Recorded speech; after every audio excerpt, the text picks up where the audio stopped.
Hello, and welcome back to our studies in Genesis. It's part of our midweek Bible study at Aberdeen First Baptist Church, and I'm glad you've rejoined us. We're in chapter 28.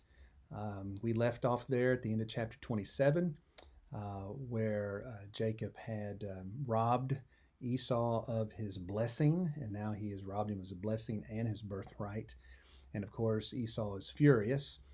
So we have a situation where Rebecca wants to get Jacob out of there because of Esau's anger, but she's also concerned about finding him a suitable wife, not a wife among the Canaanite people. So she talks to Isaac about it. They send Jacob away and for his protection, but also to find the right wife. We also get this little scene at the beginning of chapter 28. More information about Esau. And it kind of breaks your heart because what you see is Esau trying to please his parents, who he knows he has so much rejection from, particularly from his mother. And he has already taken, apparently, from the text, wives, multiple wives. We don't know how many, from the women of the area they were living in, that they were pilgrims in, Canaan. We've already seen that he took a Hittite wife originally, and that was a real point of consternation for his mother. She did not like it at all, and it caused rivalry and tension within the family. But he thinks that he can make an amendment. He can somehow appease them if he were to find someone in the family and do exactly what they've sent Jacob to go do. So, ironically, he looks into the family of Abraham, and he goes to a daughter of Ishmael and takes her as his wife. And he doesn't seem to appreciate the fact that just as he is outside the promise, so was Ishmael. And it just gives us more information about where Esau is coming from and how he lacks discretion and understanding about everything that is going on. And then his story leaves there, and it picks back up with Jacob on his journey back to Haran to find a wife and to be safe from Esau. But before he gets there, and we get into the next chapter, which really gets into him finding his wife, or we'll see wives, he has an incredible event happen. He is on his way there. He has to stop for the night, and he beds down for the night. And we know that he left in a hurry because he doesn't even have a pillow. He doesn't have anything suitable to put his head on. The text tells us very specifically that he uses a stone as a pillow. And I can't think that would have been a normal way to travel, but it shows the desperation of his situation and how uncomfortable that it is.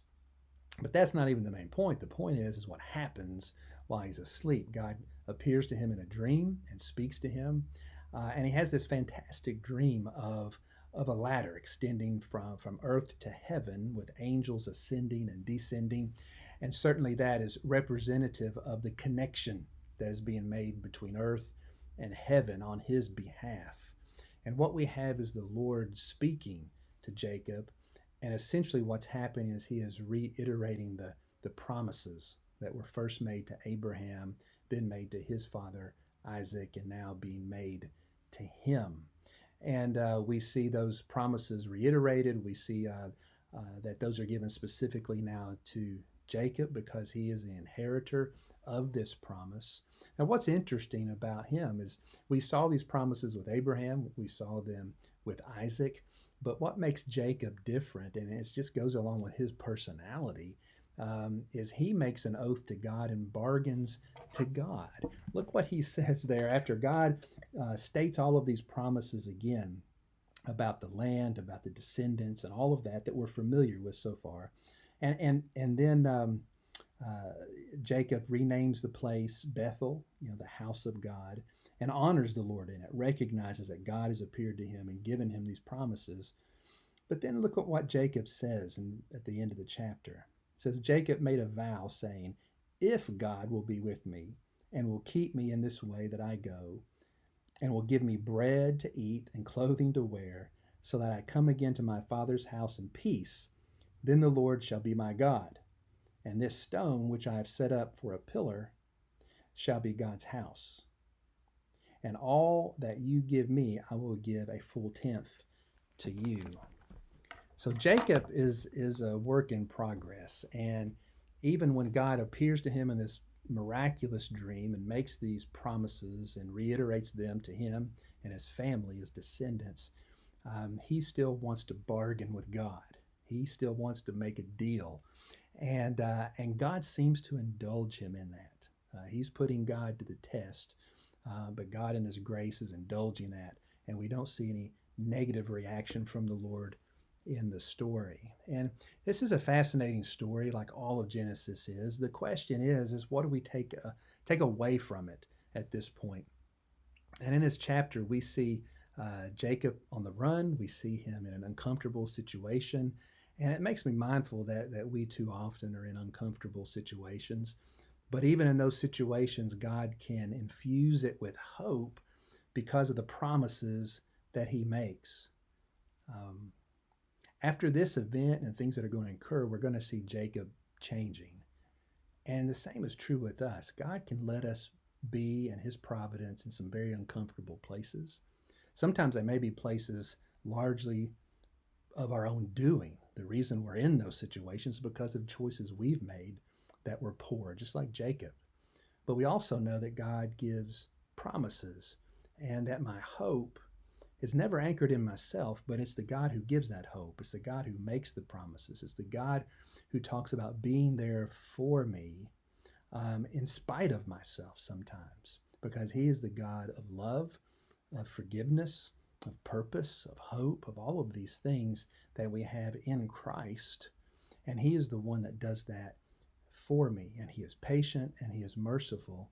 And we see this playing out with the patriarchs. We saw it with Abraham. We've seen it with Isaac. And now we're seeing it with Jacob. These guys are so far from perfect. You could never make the argument that God somehow saw their righteousness, how good they were, and then chose them to use them because He was so impressed with their character. If anything, we're seeing just the opposite. God continues to use this family because He simply sovereignly and divinely chose them to bring Messiah. Now they're going to learn and grow, and I think Jacob does. And I think we see also that sometimes in these most difficult situations, when things are very hard, that God often brings the most spiritual growth into our lives. And you know that's probably true. I know it's true for myself that sometimes I don't learn things unless God brings me through a hard place. I could have never learned that probably any other way. And although that thing may not have been good in itself, we see the promises of God coming true where He says He can bring good through any situation, even the most hard things. And I think we see in Jacob that there's hope. There's hope for the rebellious spirit.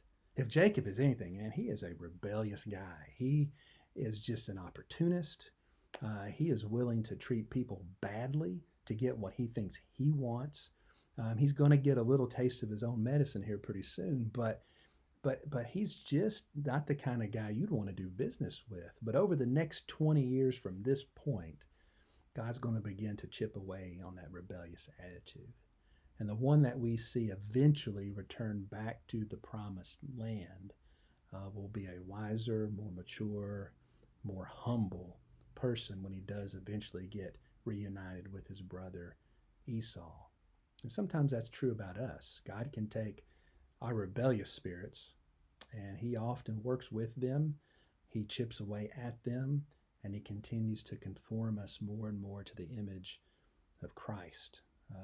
Jacob was a work in progress. I'm a work in progress. I imagine you're a work in progress as well.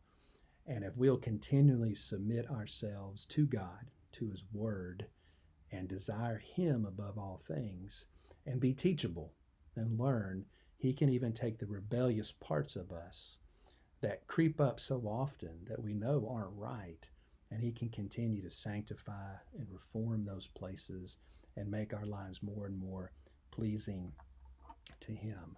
I'm just thankful when I read about these patriarchs and I think about my own life of how patient God is. God in His sovereignty chose to save me through Christ, not because I deserved it. God continues to be in part of my life, even though I'm so far from perfect and so many things to learn. But God is patient, and God is gracious, and God is merciful. And I think it's good to be reminded of that, and it's good to show that same grace and mercy and patience to the others in our lives that God puts there. So that's chapter 28.